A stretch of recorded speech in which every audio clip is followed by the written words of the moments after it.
ain't my ratchet. You gotta put it the other way. You forgot. Not my tools, not my prom. That's too tight. Oh, you're here. I'm sorry. Yeah, and filming, so fantastic.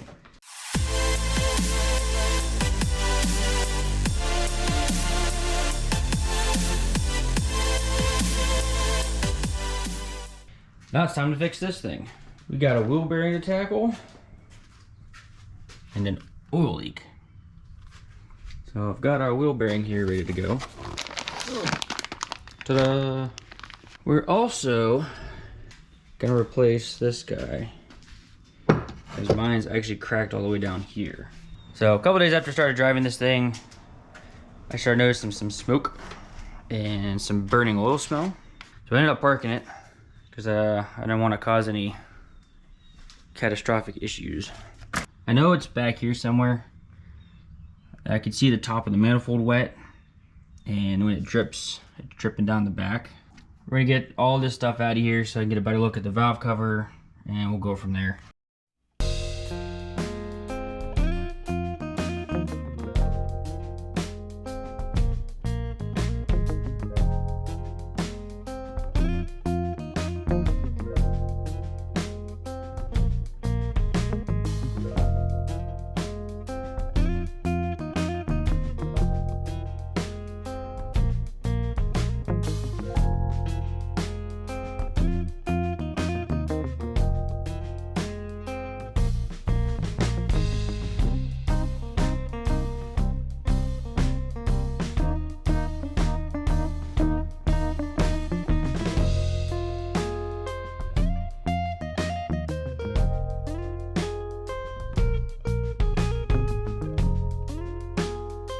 Okay, so our findings. 2 top bolts, loose. That one was fine. This one wasn't even grabbing. It seemed to have folded threads. I don't know. Too terribly damaged if it... But anyway, so I found another bolt, same length. And it seemed to have grabbed and tightened down the cover. I'm gonna go with that. If this happens again, or continues, or whatever you wanna call it, I'm gonna Loctite the 3 that are good. And I will pull the cover and re-tap this down here to use something bigger probably, and also blue Loctite it. So yeah, just seems to be a loose cover. It definitely is the cover, because I'm seeing, I don't know if you can see, but the spark plug cover, the spark plug boots are wet. That bolt right there for the exhaust manifold is wet. The exhaust manifold itself is wet. So it's definitely coming from the valve cover. Hoping it's not the valve cover itself. Yeah, that seems to be what it is. So put that back together and we're gonna do a wheel bearing real quick.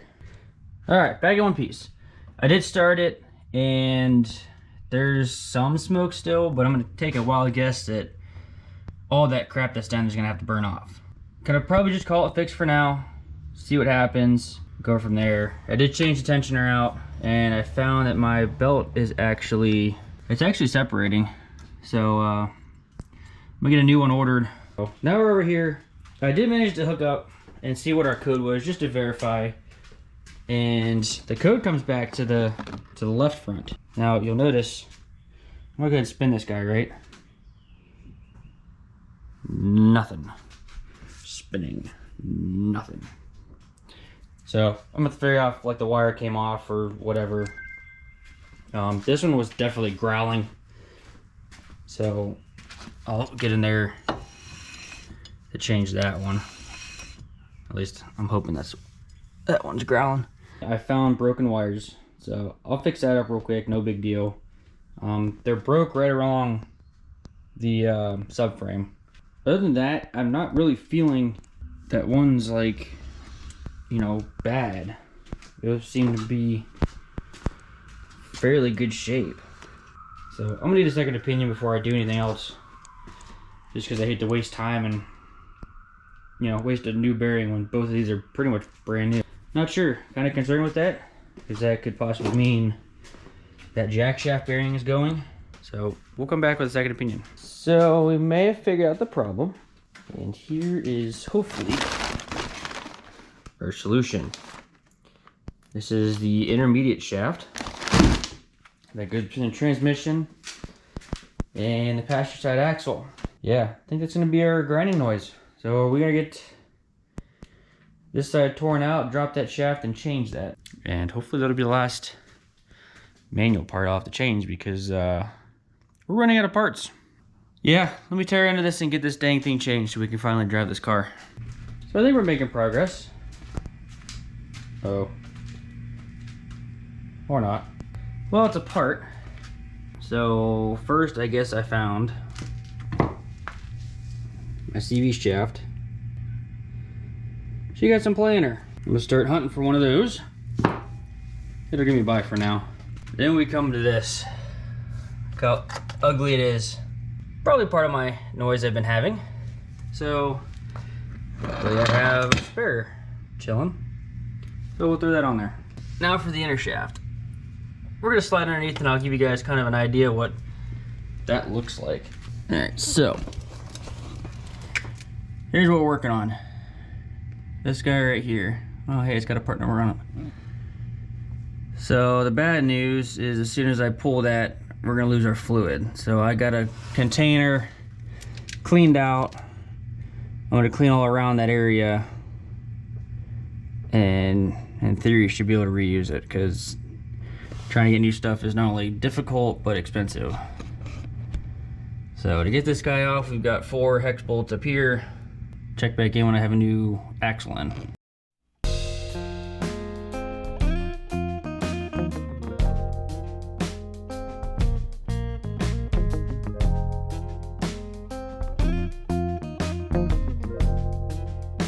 Well, we were wondering if that was one of my noises, but the ball joint was probably my noise. I wonder how long that's been like that.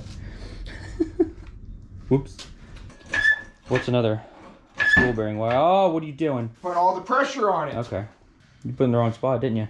I'm gonna put you in the wrong spot. Well, this is how we learn. Trial and error. Okay, back in one piece. So now it's time for a test drive.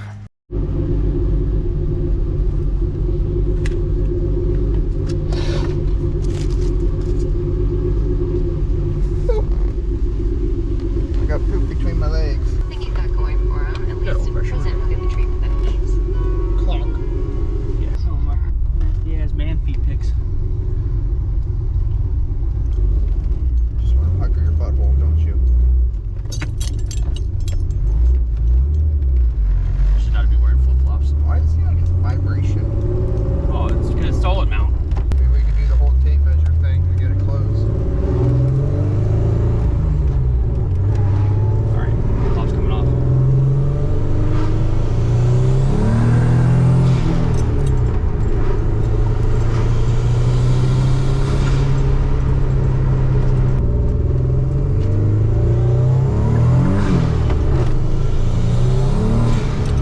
How you tell?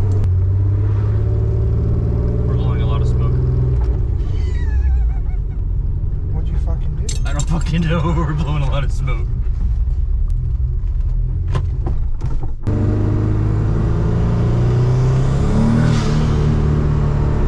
I feel like it's not. I don't see that much smoke on my side. It's on yours. Oh, right now. Okay, behind us. Oh. Well, this is highly concerning. It's smoking all the time now, not just under boost or anything. So, couple things we're gonna do. Full plug, see what we got. Yeah, we might end up at least dropping the downpipe to see what we got going on in there. Definitely not driving it until I figure this out. I've never seen this thing smoke that bad. Yeah, let's see. I feel like we just did this.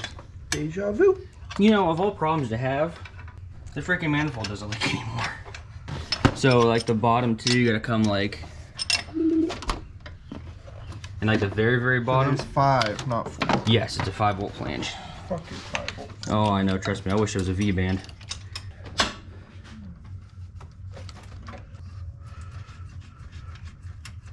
See, just soot. No sign of oil. What do you think we found? She's a little wet. On the flip side, look at the tube off the wastegate. Yeah. Dry.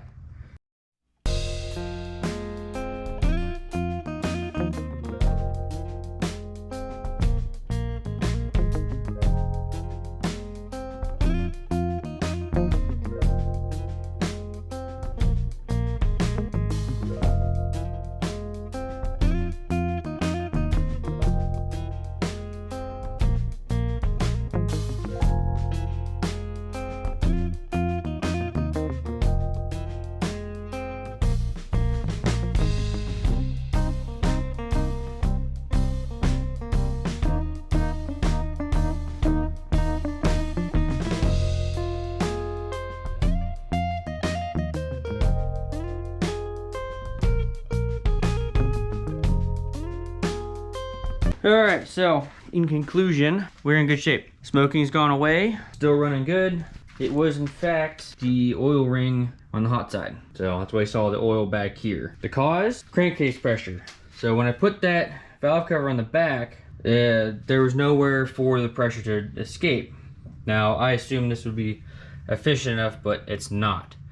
So you figure this is the only route that it can take to get out of there. What we did, I got a little 90-degree and I just ran a hose off. That way if it's got a relief pressure, it can relieve pressure outside the engine bay.